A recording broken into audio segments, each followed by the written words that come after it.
In 1963, Chrysler invited 200 ordinary Americans to drive a car powered by a jet engine. It had no pistons, no radiator, and no spark plugs. It ran on diesel, kerosene, and unleaded gasoline, with no adjustments when switching fuels. The president of Mexico filled the tank with tequila and drove it around the block. But within 3 years, Chrysler took back every one of those cars and crushed 46 of them at a scrapyard near Detroit. So how did a car this beloved end up flattened under a forklift? The answer involves an engine the size of 2 watermelons, an Italian coach builder, a tax loophole, and one of the quietest corporate betrayals in American automotive history. The story begins not in Detroit, but inside a classified Chrysler aviation lab in the late 1930s. An executive engineer named George Huebner was working on turbine technology for military aircraft. After World War II ended, Huebner and 2 colleagues, engineers Bud Mann and Sam Williams, started asking a question that nobody at the big 3 automakers was taking seriously. Could you shrink a jet turbine engine small enough to fit under the hood of a passenger car? The idea seemed borderline ridiculous at the time. Turbine engines operated at temperatures high enough to melt conventional automotive components. They consumed fuel at rates that would make a Cadillac owner wince. They spun at tens of thousands of revolutions per minute, speeds that would tear a standard transmission apart. But Huebner saw something in the engineering that others missed. A turbine engine had roughly 80% fewer moving parts than a comparable V8. Fewer parts meant fewer things to break, fewer fluids to change, and a dramatically longer service life. If the fuel economy and heat problems could be solved, this technology could make the entire concept of an engine tune-up obsolete. By 1953, Chrysler had built its first turbine-powered automobile prototype. The engine worked. It ran. And while the acceleration was sluggish and the fuel consumption was alarming, the concept had been proven. The following year, the company debuted a turbine engine inside an otherwise stock 1954 Plymouth Belvedere at the Chelsea Proving Grounds in Michigan. More than 500 journalists watched as the car rolled across the test track with a high-pitched whine that did not sound like any car engine on Earth. Could a jet engine actually replace the V8? 2 years later, in 1956, George Huebner climbed behind the wheel of another turbine-powered Plymouth and drove it from New York City to Los Angeles. The trip covered over 3,000 miles and required only 2 minor repairs, neither of which involved the engine. That cross-country run was a turning point. Chrysler relocated its turbine operations to a larger facility in Detroit and committed serious resources to making this technology production-ready. Through the late 1950s and into the early 1960s, successive generations of the turbine engine kept improving. A 1959 Plymouth fitted with the second-generation engine achieved an average of 19.4 miles per gallon on a run from Detroit to New Jersey, a major leap from the 13 miles per gallon recorded during the 1956 coast-to-coast drive. The acceleration lag was dropping. Exhaust temperatures were becoming more manageable. The engineering team was not just hopeful anymore, they were growing confident with each iteration. Chrysler was not the only automaker interested in turbine power. General Motors built turbine concept cars, and Ford experimented with turbine-powered semi-trucks. Across the Atlantic, the British carmaker Rover was developing its own gas turbine prototypes and even entered a turbine car at Le Mans in 1963. But none of these competitors came close to what Chrysler was about to attempt. Nobody else was willing to hand the keys to ordinary Americans and let them live with the technology in their driveways. By 1962, Chrysler was ready to show the world what they had been building. The company took its fleet of turbine-powered cars on a barnstorming tour across North America, Europe, and Mexico, hitting 90 cities and giving rides to nearly 14,000 people. Millions more saw the cars at auto shows and on television. The public response was overwhelming. when Chrysler announced that it planned to build a limited run of cars and loan them to ordinary families at no cost. More than 30,000 people applied. This was the moment the Chrysler turbine car was born. On May 14, 1963, Chrysler unveiled it at the Essex House Hotel in New York City. The reaction was immediate. This was not a concept car hidden behind velvet ropes at an auto show. This was a running, driving automobile that Chrysler intended to put into the hands of regular people within months. The American press covered it like a moon landing, and for good reason. In the middle of the jet age, when tail fins on Cadillacs and Buicks were imitating aerospace styling, Chrysler had actually put a jet engine in a car. Chrysler tapped designer Elwood Engel to create the car's exterior. Engel had recently left Ford, where he had designed the 1961 Thunderbird, and some of that sleek jet-age DNA carried over into his new project. The car earned the informal nickname the Engelbird among enthusiasts who noticed the resemblance. But where the Thunderbird used a missile-shaped theme, the turbine car leaned into its engine's identity. Turbine blade motifs appeared everywhere, from the chrome headlamp bezels to the wheel covers to the oversized vanned housings around the rear reflectors. Even the center console, running between the bucket seats, looked like a turbine shaft. For the bodywork, Chrysler turned to Carrozzeria GHIA, the legendary Italian design house based in Turin. Ghia had already built concept cars for Chrysler, including Imperial limousines and the ill-fated Norseman. Each turbine car body was assembled, painted, and upholstered by hand at Ghia's facilities in Italy, then shipped to Chrysler's Greenfield Road turbine plant in Detroit for final assembly. All 55 cars were finished in the same metallic color Chrysler called turbine bronze, a warm shade roughly the color of root beer. Between October 1963 and October 1964, Chrysler built 50 identical production cars alongside 5 earlier prototypes for a total of 55 turbine cars. All 55 shared the same ignition key, the same bronze leather interior, and the same dashboard, dominated by 3 oversized gauges. A speedometer sat where you would expect, but next to it was a tachometer reading up to 46,000 revolutions per minute and a pyrometer monitoring turbine inlet temperatures up to 1,700 degrees Fahrenheit. Those 2 gauges alone told you this was not a normal car. 2 of the cars gave rides to visitors at the 1964 New York World's Fair. Another went on a worldwide promotional tour. The rest were earmarked for the most ambitious public test program any automaker had ever attempted. And under the hood of each one sat the A831, Chrysler's 4th generation turbine engine. This is where the engineering gets wild. The A831 was not a piston engine with turbine components bolted on. It was a genuine gas turbine in the same fundamental sense as a jet engine, burning fuel continuously rather than in discrete combustion strokes. It produced 130 horsepower and 425 pound-feet of torque at stall speed.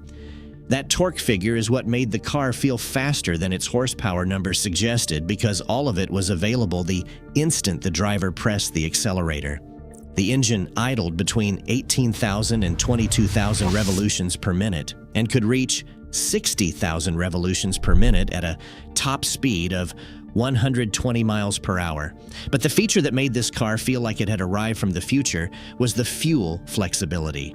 The A831 could run on diesel, unleaded gasoline, kerosene, and JP4 jet fuel with no adjustments between fuels whatsoever. Chrysler claimed it could also burn furnace oil, peanut oil, soybean oil, and perfume. During a press event in Paris, a Chrysler representative reportedly poured a few ounces of Chanel No. 5 into the tank as a demonstration. The tequila story is the one that keeps getting retold. When the turbine car visited Mexico, President Adolfo López Mateos asked Chrysler engineers whether the car could run on the country's national spirit. They confirmed it could. So the president filled the tank with tequila and drove away without issue. The only evidence of which fuel was being burned was the smell of the exhaust. So what happens when you hand a jet-powered car to a school teacher in Ohio and tell her to drive it for 3 months? In October 1963, the user program officially began. Chrysler selected 203 drivers across 133 cities in the United States and handed each one a turbine car for 3 months, completely free of charge. The only cost was fuel. The drivers were a deliberate cross-section of American life: office workers, homemakers, retirees, and small business owners. 20 were women. Each participant agreed to keep a detailed diary and sit for an in-depth interview with Chrysler engineers when they returned the car. Over the next 2.5 years, those 203 drivers collectively put more than 1 million miles on the turbine cars. For the most part, they loved the experience. The engines ran smooth, almost vibration-free, with a soft rising whoosh in place of the familiar V8 rumble. Cold starts were effortless.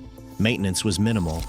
The cars proved durable beyond what anyone expected, with operational downtime dropping from 4% early in the program to just 1% by the end.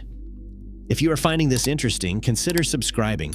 We cover stories like this every week, the kind of automotive history that most channels skip over.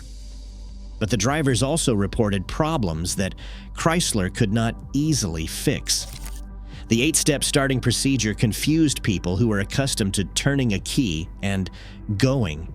Throttle response was noticeably slower than a conventional engine because the turbine needed time to spool up before delivering full torque.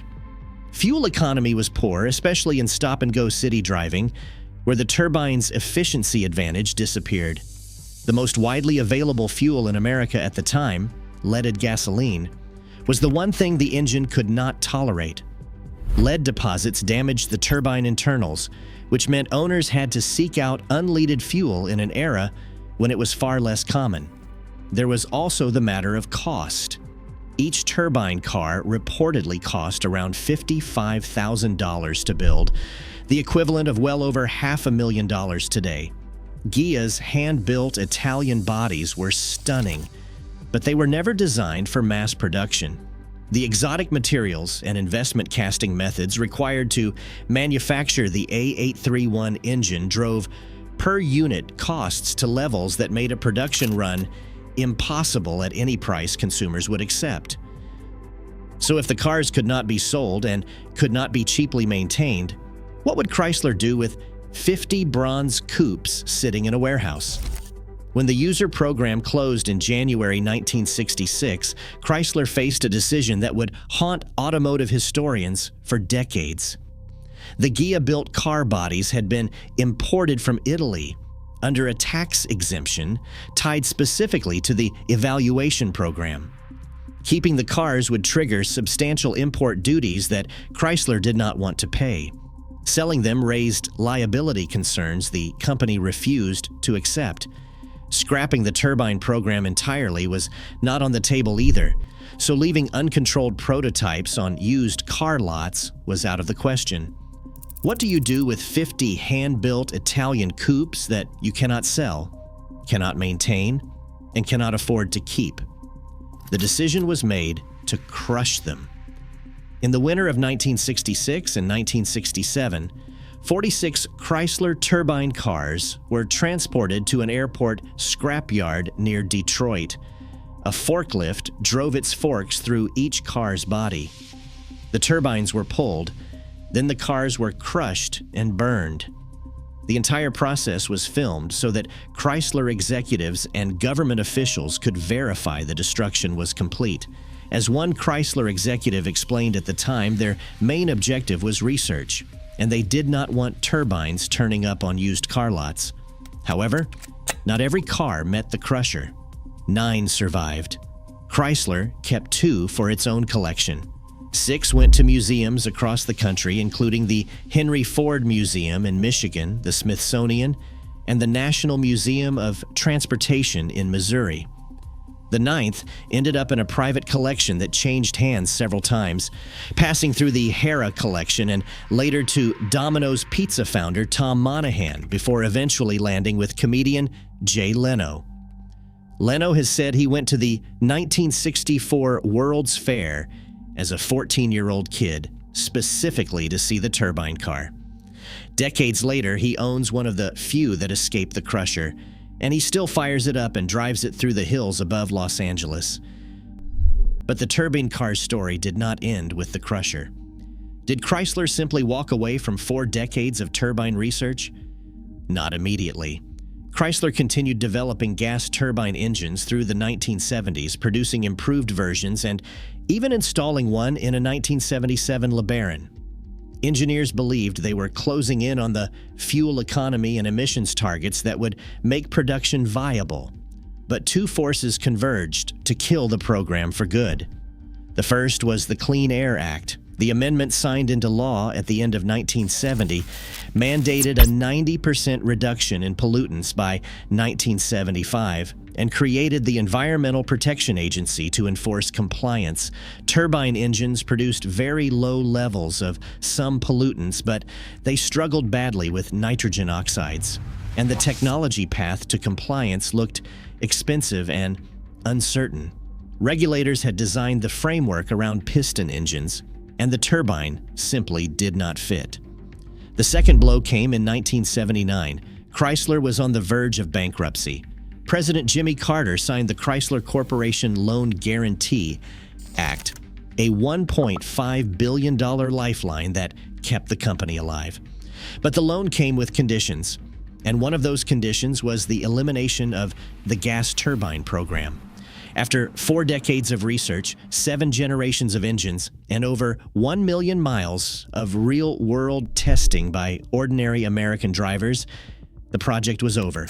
Today, only 9 Chrysler turbine cars exist on Earth. That number is not going up.